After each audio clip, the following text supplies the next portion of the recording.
Voilà, je pense que nous sommes complets en fait. J'attendais 12 personnes et donc nous sommes 12, donc je vais commencer. Alors d'abord, je ne m'appelle pas Miguel, j'ai pris le nom de Miguel parce que c'est Miguel qui doit normalement présenter ce soir, mais il est malheureusement, il ne peut pas le faire, donc je prends sa place. J'espère que je le ferai aussi bien que lui. Donc voilà, l'objectif aujourd'hui, ben, c'est de vous donner. Oui, d'abord, j'ai coupé tous les micros parce que nous sommes 12, et que si on parle tous en même temps, c'est assez compliqué. Donc, par contre, je vais vous laisser bien sûr la parole, mais alors via le chat, si vous voulez bien, pour poser vos questions auxquelles je répondrai. Et donc, je vous inviterai quand ça sera le moment de poser des questions. Mais avant tout cela, donc, vous vous êtes inscrit et donc vous êtes déjà ou pas encore syndic. Et donc, mon but est aussi d'essayer de vous donner le goût à comment gérer votre bâtiment et que ça soit bien fait et que les autres propriétaires soient contents et que vous trouviez les bonnes solutions à toute la problématique de la gestion de l'hyperpropriété. C'est pour ça que nous existons. Et donc, vous pouvez autant poser toutes vos questions, qu'elles soient juridiques, administratives ou autres. Nous avons un support pour cela, pour vous garantir que vous suivez les dernières lois en vigueur. Hein, donc, et puis, nous avons également construit une interface web. Il faut savoir que nous étions syndic professionnels avant, pas moi, mais mes collègues, oui. Et donc, ben, on connaît bien la problématique de la gestion d'une ACP. Et donc, nous avons également édité un petit guide que vous allez voir tout à l'heure, qui va vous guider dans toutes vos questions et qui va vous indiquer tout ce que vous devez faire en tant que syndic de bénévole pour que vous puissiez à tout moment bien suivre les lois en vigueur et que ça soit bien fait. Alors, je vais partager mon écran pour vous montrer un petit peu, Power off. pour vous montrer cet outil justement, pour que vous puissiez bien comprendre de quoi il s'agit. Voilà. Est-ce que vous voyez bien mon écran comme ça? Est-ce que vous pourriez peut-être me l'indiquer via un pouce ou quelque chose comme ça je vois ça aussi. Oui, voilà, parfait. Voilà, je vois que je pousse très bien. Alors, je vois que c'est en irlandais, donc je vais changer la langue parce que je suis ici avec que des francophones. Donc voilà, mais ça vous voyez aussi que c'est en trois langues, tout est disponible en trois langues, c'est facile. Nous sommes actifs dans toute la Belgique. Mais bon, je suis un peu les lois belges, donc pas à l'étranger, parce que forcément les lois à l'étranger sont différentes. Donc voilà, ici nous avons un compte test. Donc ne vous effrayez pas de voir les chiffres. C'est un compte test qui est beaucoup utilisé, donc on demande beaucoup de provisions, donc certains chiffres sont gigantesques, mais bon, ça ne reflète pas toujours la réalité. Donc voilà. Ici sur la gauche, vous avez un petit menu pour facilement trouver votre chemin. Et donc, l'interface a été construite en trois parties. La première partie s'appelle macro-propriété. C'est une partie informative que je vais d'ailleurs parcourir assez rapidement parce que ça n'a pas beaucoup d'intérêt, ce sont juste des informations. Alors, la deuxième partie, là, je vais consacrer un peu plus de temps, c'est la comptabilité, tout ce que ça implique. Et la dernière grande partie, ce sont les assemblées générales. Je vous propose d'ailleurs que je fasse une petite pause entre les trois parties pour que vous puissiez avoir le temps de poser vos questions. Alors, je vais, comme je vous ai dit au début, je vais d'abord parler aussi de la partie support. Hein, et donc, elle est également visible sur notre site. Et donc, ici, vous avez un premier lien qui est donc le guide du syndic bénévole. Donc, ce guide, vous avez peut-être vu parce que vous avez tous envoyé au moins une demande et vous avez reçu les informations générales. Et donc, vous avez peut-être déjà parcouru la liste des prix. Donc, il y a 3 abonnements. Et donc, ce guide, quoi qu'il arrive, les 3 abonnements, vous avez accès. Et donc, ce guide, ça vous explique exactement toutes les tâches que vous allez devoir faire en tant que syndic bénévole. Donc, c'est pas énorme, hein, vous allez voir. voir. Et puis, il y a beaucoup de conseils là-dedans. Donc, ça commence par une petite table des matières. Et ici, ça commence en tant que notre premier pas en tant que syndic bénévole. Et puis, vous voyez ici des petites flèches bleues. Eh bien, en fait, ce sont tous des conseils, des avis que nous donnons pour que ça se passe bien. Hein. Voilà, donc ici, bon, ce sont évidemment, c'est très général. Si vous avez besoin de choses particulières, alors effectivement, il faut passer au prochain lien qui est ici, conseil et assistance juridique. Ici, ce sont des questions juridiques. Donc là, il faudra prendre un abonnement premium ou VIP, vous avez des heures de support. Et ici, pour des questions juridiques, vous pouvez choisir un thème, par exemple, le privé du voisinage. Si vous pouvez écrire votre question, vous l'envoyez ici sur le bouton vert et vous aurez une réponse dans les 24 heures, mais c'est assez rapide. Hein. Ici, on ne peut pas répondre dans les 24 heures, on nous avertit, mais en général, ça arrive assez rarement parce que nous avons ce savoir-faire pour vous répondre rapidement. Et alors, le dernier lien ici, c'est cette petite boule orange. Eh bien, c'est un chatbot, mais ce n'est pas un robot, nous sommes derrière. Et ici, donc, c'est pour plutôt les questions administratives, par exemple, les questions comptables ou autre chose. Vous écrivez votre question là, vous poussez sur le petit bouton orange là, et à ce moment-là, même chose, vous aurez une réponse dans les 24 heures. Et donc là aussi, c'est donc pour l'abonnement premium et J. Voilà pour un premier aperçu de votre support technique. Donc, je vais commencer maintenant la première partie, qui est donc la partie informative. Ici, vous avez un petit graphique, tout le monde regarde bien le petit graphique, c'est amusant d'avoir un petit graphique, en fait, ça ne sert pas à grand-chose, c'est juste en fait les frais que vous avez dans votre ACP durant l'année. Ici, vous avez les deux comptes en banque que vous avez besoin. Donc, un compte de paiement ou un compte de réserve, sauf si c'est un immeuble neuf, les 5 premières années, vous n'êtes pas obligé d'avoir un compte de réserve. Après la 6e année, oui. Donc, on peut lier les comptes en banque, ce qui vous permet d'avoir alors à ce moment-là bien une situation exacte des comptes en banque directement dans votre compte syndical. Cette connexion n'est pas obligatoire, mais c'est pratique parce qu'on a dans la comptabilité que automatiquement les montants que tout le monde paye va aller automatiquement dans les bons comptes, donc ça fait 50 euros par an. C'est la banque qui nous facture ça, donc ça ne se trouve pas dans le tarif. Ce sont des codes à code que nous envoient pour qu'on puisse lire les informations de votre compte. En dessous, ben, nous avons tout simplement le fonds de roulement qui doit être payé sur le compte de paiement et le fonds de réserve qui doit être forcément payé sur le compte de réserve.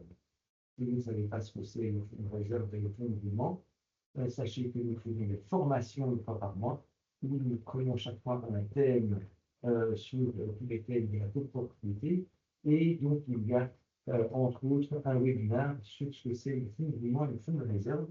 Et sinon, je vais t'expliquer toujours dans les guides que vous voyez ici au-dessus. Voilà, ici en dessous, vous avez un petit calendrier. Ben, c'est pour mettre les événements qui vont se passer dans votre immeuble.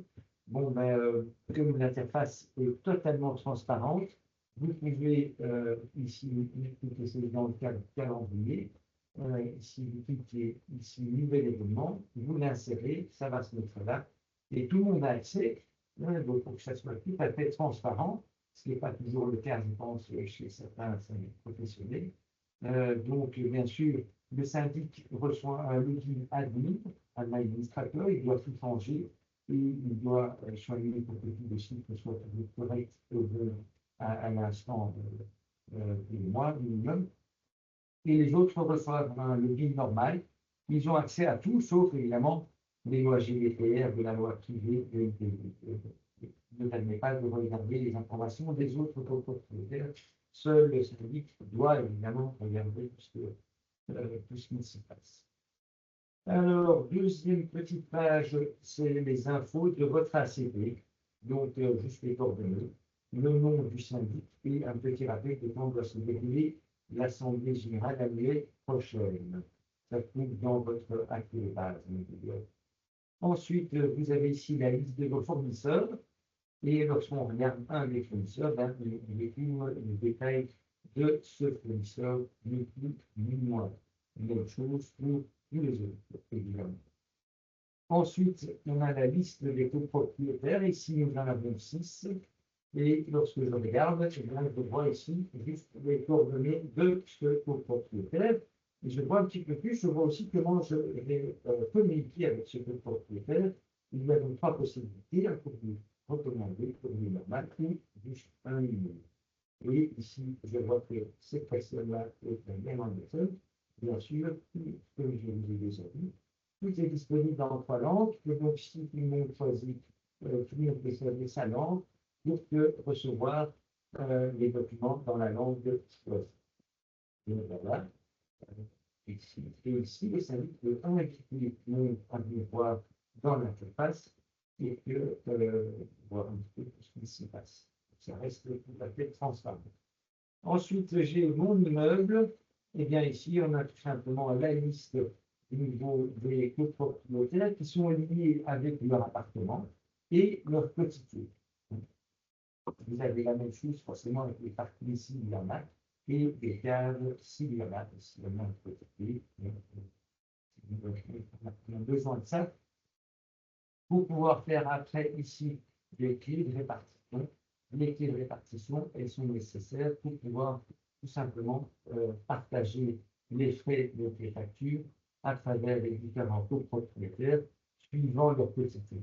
Donc ici, on a minimum une clé de répartition qui est suivant l'acte de base, hein, mais on peut en ajouter d'autres. Hein. Par exemple, vous avez un ascenseur et dans l'immeuble et l'ascenseur n'est pas utilisé par le rez-de-chaussée et tout le monde est d'accord, ça a été voté en assemblée générale, eh bien, vous pouvez alors à ce moment-là créer une nouvelle clé de répartition pour les frais de l'ascenseur.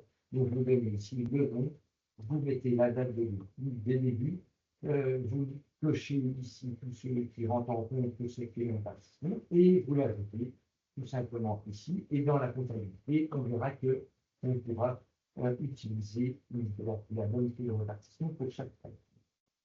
Voilà la première partie. Je vais un petit peu voir si vous avez des questions sur cette première partie dans le chat. Alors, est-ce que vous avez voulez-vous accepter maintenant pour la réunion? Ah, je vais encore accepter.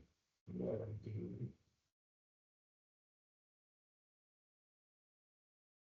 Ça n'était pas une question. Est-ce que j'ai des questions? Je n'ai pas de questions. Alors, je vais continuer.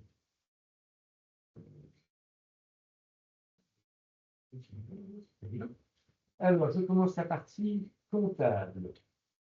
Alors, le nerf de la guerre, c'est la première chose qu'on voit, c'est les sous. Donc ici, vous avez un aperçu du compte de paiement et ensuite du compte de réserve.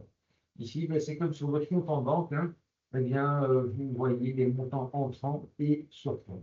En rouge, les sortants, en bleu, en vert, pardon, les entrants. Et la seule chose de différent par rapport à votre compte en banque, c'est que eh bien, tous les montants doivent être attribués. Un fournisseur, on attribue à une facture et un copropriétaire, on va l'attribuer dans son compte.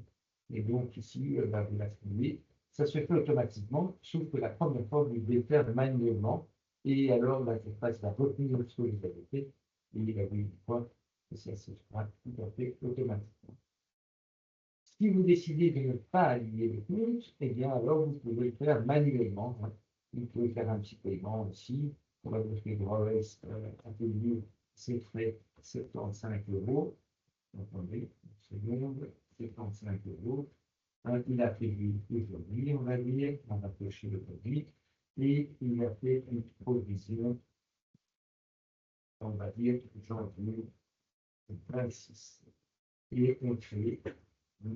Et voilà, ça va se mettre là et on va l'allumer à Growless. Ben voilà, ça se fait automatiquement, vous l'avez vu, je ne sais pas le faire. Et moi, il est rapide. Donc voilà pour comment vous pouvez faire ça manuellement, si c'est très facile. Un transfert interne, ça c'est quand vous avez un copropriétaire qui a payé sur le mauvais compte, et bien vous pouvez tout simplement, en tant que syndic, réparer l'erreur et faire un paiement d'un compte à l'autre. Le compte de réserve, c'est exactement pareil. Vous avez juste un bouton de plus où vous pouvez mettre les intérêts que la banque vous donne sur votre compte de réserve. Alors après, on retourne chez les propriétaires. Et ici, tous les propriétaires ont leur compte. Donc il est dit, ne vous effrayez pas des montants, je demande beaucoup de provisions. Voilà, ce sont toutes les provisions que j'ai déjà demandées dans ce contest. C'est ce qui a été payé. Ah ben oui, donc du coup, ils sont tous en rouge et c'est ce qui est vu. Hein, donc voilà, ben, ici, il n'y a personne qui paye. Donc là, on peut envoyer un rappel de paiement. Hein. Donc ici, vous commencez, rappel de paiement. Ici, vous pouvez écrire ce que vous avez envie d'écrire. Et puis, vous leur dites, bon, maintenant, ça suffit, il faut payer immédiatement. Vous cliquez sur le suivant. Et ici, un petit document va être édité, tout simplement, pour le rappel de paiement, avec toutes les provisions qui ne sont pas payées. C'est un PDF, ça prend toujours un peu plus de temps qu'un autre document, comme vous savez. Ça va venir. Je sais que mon niche n'est pas très très bien ici, mais le voilà. Donc voilà, ici, vous avez un document. Ben voilà, ah ben c'est un néerlandophone. Lui, vous avez donc un rappel de paiement, ici les dates de la demande de la provision, hein, et puis ici vous avez la description et les montants, et à la fin, eh bien, vous avez tout simplement le montant total. Et ici, vous avez le montant total à payer. Et en dessous, dans le document, bien, on met évidemment les coordonnées de la CP pour que le propriétaire puisse facilement faire son paiement. Voilà pour le rappel de paiement. Et bien sûr, vous pouvez l'envoyer ici par mail. Hein, vérifiez bien ici dans la case qu'il y a bien l'adresse mail. Et alors, vous l'envoyez. Et sinon, ben, vous l'éditez, vous l'imprimez avec votre imprimante et vous l'envoyez par la poste. Voilà, appel groupé, ça c'est pour les grosses copropriétés. Hein. Comme ça, on peut envoyer le rappel de paiement à tous ceux qui sont en rouge, suivant, et même scénario. Hein, vous faites un mail, et alors tous les documents sont édités en même temps, et chacun, évidemment, reçoit sa partie. Un remboursement, ben ici, il n'y en a pas beaucoup à faire, hein, ils sont tous en rouge, sauf celui-là. Eh ben, donc, si ceux qui ont trop payé, on peut leur faire un remboursement, et donc vous remplissez toutes les petites cases ici. Et quand vous faites payer, eh bien, et que la banque le dit, eh ben, ce paiement va se retrouver sur votre application bancaire. Et donc, l'application bancaire, ben, vous n'avez plus qu'à à le signer avec un SMIC ou un Digipass. Voilà. Et ensuite, vous avez ici une demande de provision. Et bien, vous avez deux types de demandes de provision. La première, c'est quand vous avez eu votre assemblée générale et que vous avez voté pour le budget de l'année prochaine. Comme ça, tout le monde sait combien il va devoir payer mensuellement, trimestriellement ou annuellement, éventuellement. Ça, c'est une demande de provision. La deuxième, eh ben, c'est tout simplement lorsque vous avez des travaux à faire et que euh, il n'y a pas assez d'argent sur le compte de réserve, et bien alors, là, il faut également demander une demande de provision. On va faire ça, par exemple, on va faire avec une location du toit. Hein, voilà, on va demander ce qu'il veut, par exemple. Euh, ensuite, on va dire, voilà, il faut payer ça sur le compte de paiement. Et pour les provisions également, on doit choisir la bonne clé de répartition. On peut même faire une clé manuelle, hein, pour ceux qui connaissent ça, c'est assez utile. Après, ici, vous avez les clés de répartition. Hein, ici, vous avez le mot paiement, vous pouvez en créer une ici. Hein, et ici, donc, je vais faire la clé de répartition, acte de base. Et puis, j'écris un petit mail. Voilà, je vais un petit mail à tout le monde. Ici, je l'ai fait passer plusieurs temps. Je vais donner 30 jours. Hein, voilà. Et puis, je fais ce message. Je l'ai fait suivant. Et là, de nouveau, eh bien, les provisions vont être éditées pour que tout le monde puisse avoir sa demande de provision, parce que parfois, les quantités ne sont pas les mêmes, et donc tout le monde ne paye pas la même chose. Donc, je vais mettre toutes les une en français, ici, voilà. Et ici, vous avez donc une demande de provision pour c'est une société. Hein, et bien, ici, vous voyez que ici, cette société, et là, l'appartement à droite, la demande de provision, les quotités de l'appartement, du parking et de la cave, et donc des numéros, ben, il doit payer ceci. Donc, ici, les coordonnées de la cité. Donc, vous voyez, tous les documents dont vous avez besoin, ils sont tous dedans. La seule chose qu'il vous reste à faire, eh bien, c'est d'insérer les bonnes informations dans les documents. Donc, tous les contenus sont disponibles. Et ici, vous pouvez envoyer toutes les demandes de provision par mail. Voilà, voilà pour une demande de provision. Je vais passer ici, vous expliquer sur ces pages. Je vais vous montrer un compte. Ici, quand je clique sur Hugo, eh bien, on va voir tout simplement tout ce qui se passe dans ce compte. Donc, en bleu, les demandes de provision, vous avez le service, et en vert, ce qu'il a publié, et en rouge, je ne sais pas s'il a fait le remboursement, lui, je ne pense pas, mais sinon, ça, c'est bien en bas, voilà, ici, il a fait un remboursement. Et donc, vous avez ici le solde. Et donc, chaque copropriétaire a son compte à lui. Donc là, si un copropriétaire se log pour aller voir ce qui se passe, mais il va remplir son compte. Pas les autres, seuls les syndics voient tout, parce que forcément, ils doivent tout. Alors, je continue avec le fonds de roulement et le fonds de réserve que vous pouvez gérer. Ce sont également des informations que le notaire va vous demander dans le cas d'une vente, tout simplement parce que le fonds de réserve, c'est quelque chose que tout le monde paye en entrant dans le bâtiment. C'est une avance que vous payez, mais ça reste la propriété de chacun des tout propriétaires. Donc, lorsque quelqu'un vend son appartement, peut-être ici de continuer la présentation, ça va arriver. Donc, le notaire va demander l'information quand quelqu'un vend, parce que donc, il doit être remboursé de sa partie du fonds de roulement. Donc, ça, vous pouvez. Ah, voilà, je vais mettre ça maintenant. Donc, quand Hugo vend son appartement, ben, les 1012 euros, ben, le notaire va mettre ça dans son décompte, lorsqu'il avant de signer l'acte, pour que le nouveau propriétaire rembourse l'ancien, et en même temps, ben, forcément, il va participer alors au fonds de roulement. Donc, ces informations, vous pouvez facilement les envoyer chez le notaire. Le fonds de réserve, c'est exactement pareil. La seule différence, c'est que ça vous rend personne, c'est donc la propriété de la CP. Donc, évidemment, plus vous avez du fonds de réserve, plus le bâtiment vaut de l'argent, forcément. Et donc, pour ceux qui achètent un appartement dans votre immeuble et qui voient qu'il y a un bon fonds de réserve, surtout quand les travaux qui sont prévus, eh bien oui, c'est pour ça qu'il ne va pas payer. Donc, voilà pour les deux fonds. Après, je vais dans fournisseurs. Et là, simplement, nous avons les comptes des fournisseurs, chacun son compte. Ici, vous avez toutes les factures qui ont été entreprises, ce qui a été payé et ce qui est fait.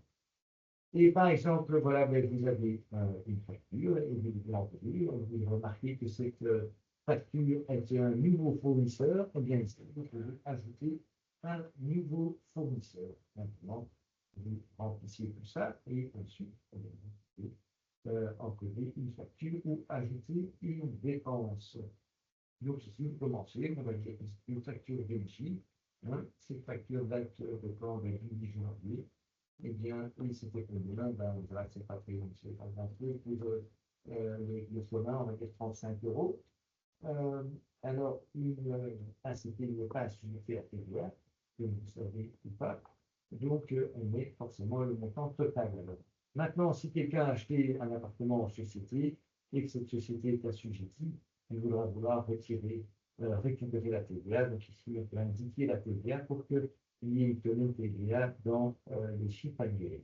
Mais sinon, vous mettez ça sur le zéro, parce que sinon, c'est rare que quelqu'un achète en société une autre. Et ici, vous avez les comptes comptables belges sur toutes les charges, uniquement pour le MACP, parce que sinon, un risque trop long. Et donc, vous devez, en tant que syndic, juste trouver le bon compte. C'est assez facile, si vous lisez, vous allez facilement trouver votre chemin. Et donc, voilà, ici, je vais choisir tout simplement électricité des parties communes. Et ici, je peux encore ajouter un titre pour, par exemple, facture janvier 2026. Hein, voilà, ici, je vais mettre énergie.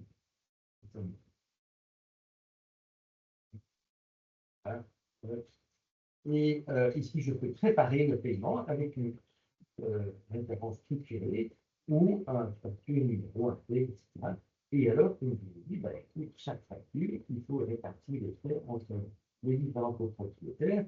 Et donc, ici se trouvent les clés de répartition. Maintenant, s'il n'y a pas des comptes, si chacun n'a pas ses, euh, un contrat avec LG et qu'il y a un compteur pour tout le monde, ou avec l'autre, qui des compteurs de passage, et bien alors à ce moment-là, on peut éventuellement faire une répartition manuelle. Moi, donc, je travaille avec TPM, hein, alors le syndic doit faire le calcul de qui a consommé quoi, et alors on peut mettre les valeurs ici, dans les pourcentages. Mais bon, je sais que de plus en plus tout le monde a ses compteurs. Donc, à ce moment-là, ben, l'électricité sera uniquement pour le commun. Et alors, on va choisir l'acte de base. Et alors, chez Engie, je vais afficher l'état du compte. Et vous voyez la facture de 35 euros, elle arrive ici. Hein, et donc, elle est en train de se faire diviser à travers les différents copropriétaires. Voilà, et tu vas me la payer tout simplement, hein, c'est une pétition payée, numéro, ça va à la banque, vous retrouvez ça sur votre application bancaire, vous signez avec l'ITSI ou le Digipass. Donc voilà, pour encoder une facture, après vous avez ajouté une note de crédit, et c'est exactement la même chose, hein, vous ne pouvez pas vous la refaire, c'est exactement pareil. Ici, vous allez voir tout de tout simplement toutes les factures de tout ce que vous avez encodé, avec un petit moteur de recherche hein, pour éventuellement retrouver une facture si c'est nécessaire. Après, vous pouvez un petit peu jouer, vous pouvez ici les mettre par pays, hein, tout ça. On peut un peu jouer avec ça. Hein, et voilà, pour l'encodage des factures et des crédits. Ensuite, je vais dans exercice et j'en trouve un. Je vais voir cet exercice. Et vous ici, si vous faites un copropriétaire qui se lève, il ne verra que sa ligne, sinon le syndic, il voit tout, il voit tout. Voilà. Et puis ici, on va voir par exemple chez Growels, je vais voir son rapport.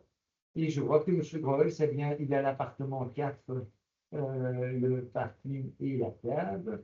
Et parce qu'il faut faire des comptes annuels par unité. Et donc, si par exemple pour l'assurance incendie, eh bien, ça a coûté énormément d'argent. C'est très, très difficile. Et donc ici, ben, vous voyez le montant total. L'appartement 4, eh bien, il y a 200 quotités. Eh bien, de ce montant, eh bien, on a alloué autant. Même chose pour tous les comptes utilisés, évidemment. Et ici, il y a cette petite colonne de la TVA dont je vous ai parlé. Si vous la cochez, vous avez une colonne de TVA. Si vous ne la cochez pas, vous n'avez pas de colonne de TVA. Donc, ceci, c'est pour l'appartement. Après, vous avez la même chose pour la cave. Il y a moins de quantité, donc ben, forcément, il y a moins qui a été alloué. Et ici, vous avez la même chose pour le parking et un petit peu. Alors, vous avez encore une liste de tous les paiements de ce copropriétaire, hein, une série quand même. Et voilà, moi, il y en a un peu moins. Vous avez également sa participation dans le fonds de roulement. Et ici, vous avez un petit résumé pour la comptabilité. Alors, avez-vous des questions?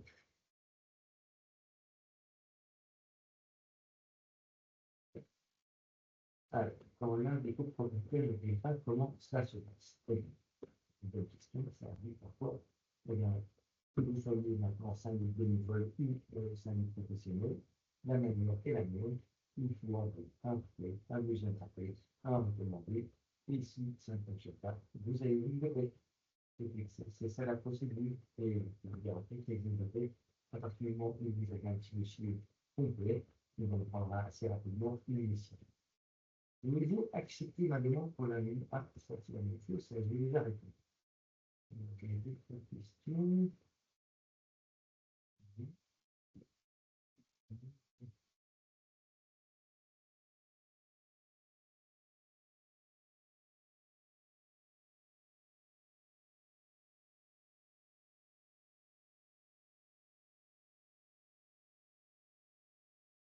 avec les questions. Et c'est prévu.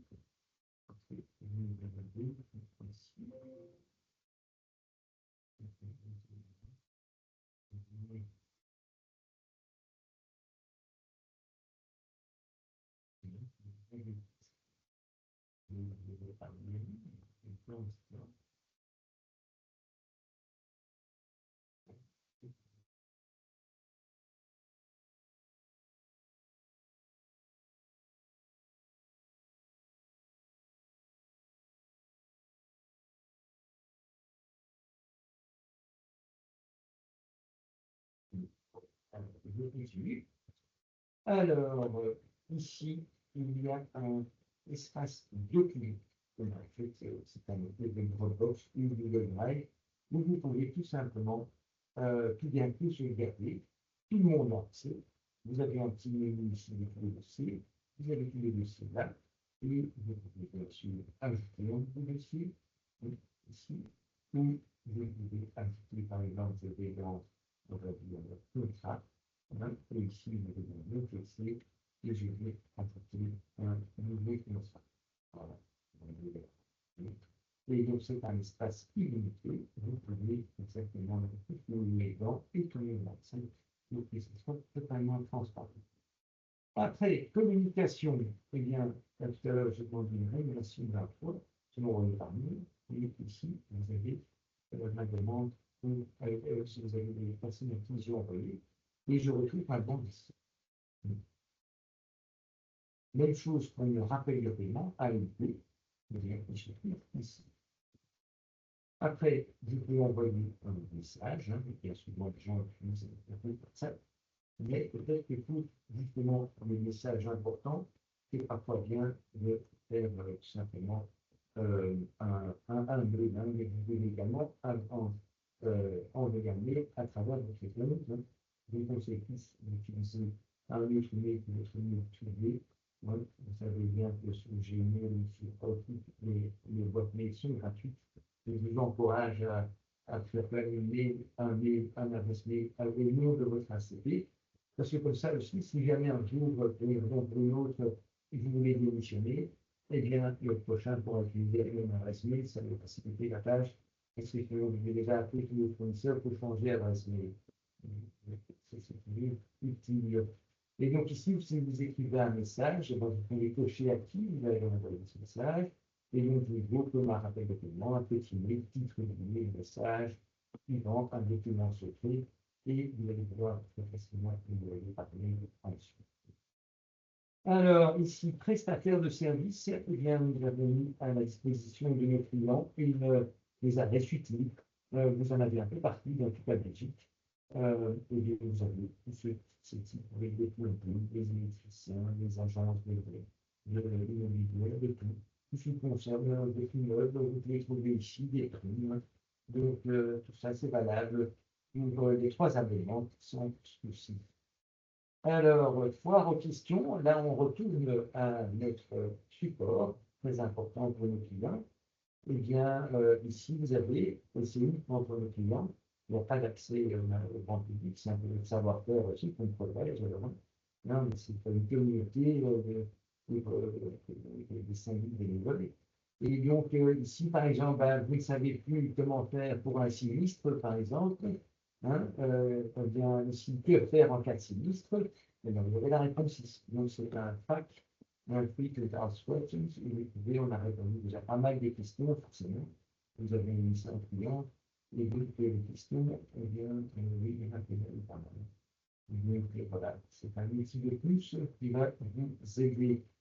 Ensuite, je retourne ici à les vidéos qui se trouvent également sur notre site. Si vous allez en fonctionnalité, dans tuto vidéo plateforme, et là, vous avez en fait ce que je suis en train de vous expliquer. Ni plus ni moins, mais dans une vidéo, et vous avez une bonne quinzaine ici. Donc, là, tout à l'heure, je vous ai expliqué comment un nouveau fournisseur, vous avez une petite vidéo, 2 minutes ici. Donc, ajouter une dépense, encoder 3 minutes. Donc, c'est assez pratique pour les nouveaux clients, quand ils s'appuient très bien, malgré qu'ils vont recevoir une formation. Mais donc, comme ça, vous pouvez chaque fois facilement retrouver votre chemin si c'est nécessaire. Voilà. Et alors, je vais commencer la dernière partie, qui est donc la partie pour les assemblées générales. Et donc ici, on sauvegarde tout comme ça, mais j'ai tout gardé pendant 10 ans. Hein. Donc ici, ce sont les assemblées qui ont déjà eu lieu, les rapports des assemblées. Et puis ici, j'ai commencé une nouvelle réunion, et puis ici, une nouvelle une assemblée ordinaire ou une extraordinaire, une assemblée. Donc voilà, ils font venir les impressions des chemins d'avance. Donc, ce qu'il faut savoir, c'est en fait toujours inviter dans le domaine. Donc, ici, nous sommes le 20. Bon, ben alors, on va inviter tout le monde, par exemple, le 12. Donc, ici, eh bien, je vais faire ça à. Donc, alors, où va se tenir la réunion, parce qu'il faut que l'adresse soit marquée dans. Donc, nous, on est situé le titre 100 à et voilà, ici, je mets ça. Et je trouve ici, sur une carte Google, pour ceux qui ont dans une carte Google, pour savoir où va se passer la réunion. Et comme il s'agit d'une assemblée générale annuelle, il y a 9 points qui sont obligatoires, et ils sont déjà dedans. Comme ça, vous ne devez pas y penser, c'est vraiment de faciliter la vie.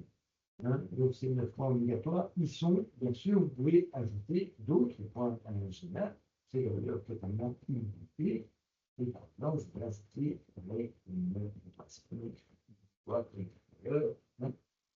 Et voilà, ici, ben, vous commencez en fait votre rapport, et donc ça indique toutes les solutions.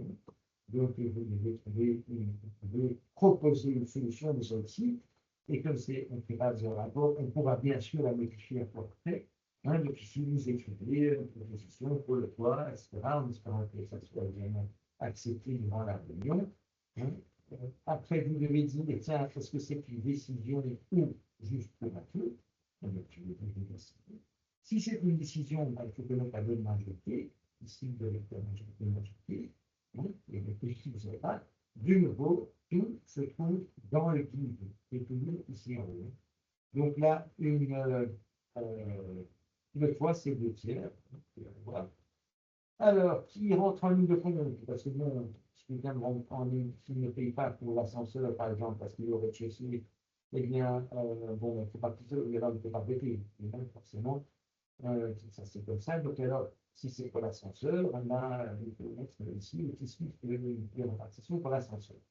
Donc, ici, je vais choisir actif de base. Ici, eh bien, si vous avez des offres, vous pouvez les rajouter, eh bien, vous mettez ça dans le document. Simplement, vous savez que vous avez que allez voir dans le document les autres pour que l'union puisse préparer sa réunion de la meilleure manière qui soit une heure. Et le point à l'agenda, donc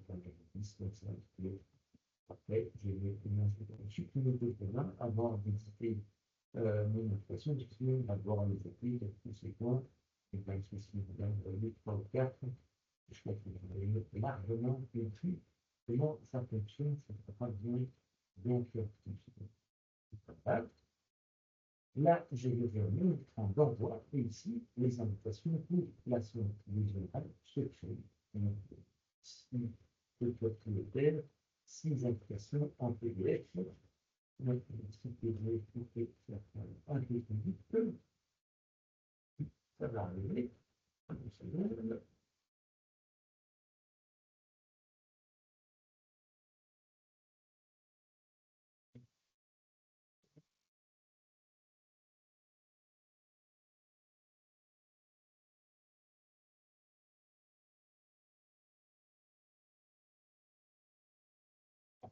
Voilà.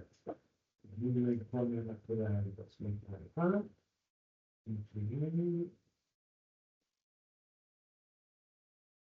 Voilà. Ici, vous devez voilà. Là, on prend la version à la fin. Ici, vous avez un point. Et alors, vous avez une procuration, hein, parce que c'est pour les filles. Pour ceux qui ne savent pas venir, eh bien, il y a une procuration de voilà, une invitation. Et ensuite, ici, je vais bien le truc, et la ici, tout le jour. Et après, eh bien, nous sommes là, on va dire, hein, et ensuite, je vais le bien, et la calculateur, et bien, c'est tout simplement prendre les présences. Et bien ici, je vais commencer, on va les trois premiers sur un deux, et ici, je sais dire que je n'ai pas le double forum, je ne vais pas commencer la réunion, parce qu'il faut le double forum. Le double forum, c'est une majorité des propriétaires et une majorité des clubs. Du nouveau, ça trouve dans le privé. Ça ne fait pas. Et alors, un quatrième arrive, mais comme toutes ces informations sont dans la partie informatique, c'est facile évidemment. Et donc là, on peut commencer la réunion, mais aussi ici, et ici, non, il va se représenter par une, et voilà,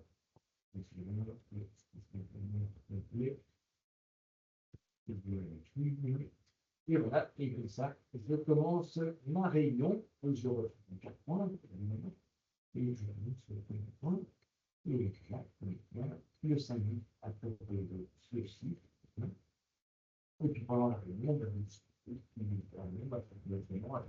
avec ça, et bien, et puis ensuite, votre rapport, et donc, quand vous avez plus ou moins un peu raconté, etc., et que le président m'a dit, passer au vote à un moment donné. Et donc, voilà, et on va passer au vote. Hein, donc, on va mettre les deux premières éditions votées. Donc, ici, les deux, voilà, c'est une voix. Il y en a déjà 330 qui sont votées, donc ça n'est pas suffisant, parce que ce point-là, c'est une majorité absolue. Donc, il faut 500 plus une voix. OK, ici, M. Gross, lui, il ne sait pas très bien, il va s'abstenir. Il peut avoir que quand quelqu'un s'abstient, mais ses voix disparaissent parce que c'est comme s'il n'était pas là. Hein, s'il vote pour, monsieur revient, et là, c'est déjà bon, c'est accepté. S'il vote contre, bah, c'est rejeté. Et s'il vote donc abstention, c'est voilà. Et donc voilà, maintenant ici, lui, il est d'accord, elle va pas du tout, maintenant, 445 sont suffits parce que c'est seulement sur 785. Et donc ici, on va mettre et donc, commissaire. Deuxième point, l'élimination du commissaire de compte. Et on va découper comme ça, et après, c'est très bien. Nomination du syndic. Ah ben là, on est d'accord de travailler avec un syndic bénévole et avec 5 personnes, c'est parfait. Donc ici, 100% général, fonctionnaire, ça a été rapide. Après, rénovation du toit, ben, parfois c'est plus compliqué.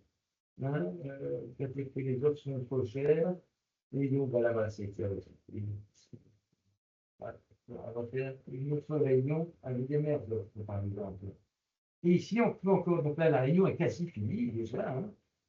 Et ici, ben, on peut encore mettre des commentaires, bien sûr. Hein, par exemple, des points à l'agenda pour une prochaine réunion, hein, comme ça, on ne pas.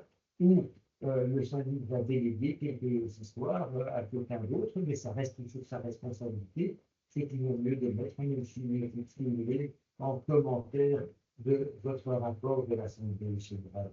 Et quand vous avez fini, et en deux clics, vous allez le rapport, tout simplement. Et là, ici, vous allez avoir le rapport de l'Assemblée générale, où je vous verrai que je vois les votes de chacun. Donc, c'est obligatoire, selon le législation belge. Il faut voir dans le rapport qui a voté quoi avec ses quotités pour avoir un pourcentage de pourcentage de l'abstention de ceux qui ont voté oui et de ceux qui ont voté non.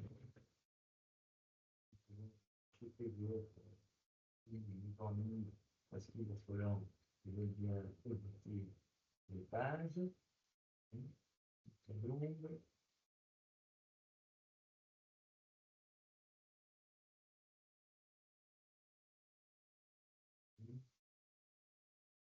Voilà, je vais dire le procès verbal de l'Assemblée générale, il est tous que nous faisons ici. C'est la première finie. Voter pour ici et abstenir ici et voter et donc ça c'est 1, 2, chose. Le troisième point de la mission, c'est 1%. Hein, et la rémunération de l'emploi, c'est la partie. Ici, il y a une petite commentaire. Et puis, je vais essayer évidemment. Et je peux vous dire que j'espère, en tout cas, que ça va arriver mi-2026, on va pouvoir signer électroniquement. Ça veut dire que, évidemment, ça peut tenir notre mission de l'équipe aujourd'hui, le peu d'inventaire, parce que c'est moi, et le professeur, il m'a dit que si vous voulez passer bientôt, c'est quand même que ça va de passer et de se voir, de marcher là, voilà, ça c'est dit que la ville. Est-ce qu'il y a un peu de questions de ça?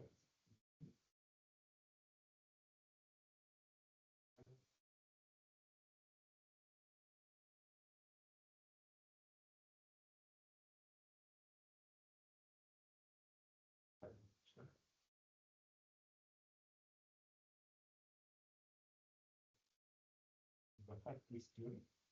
Est-ce que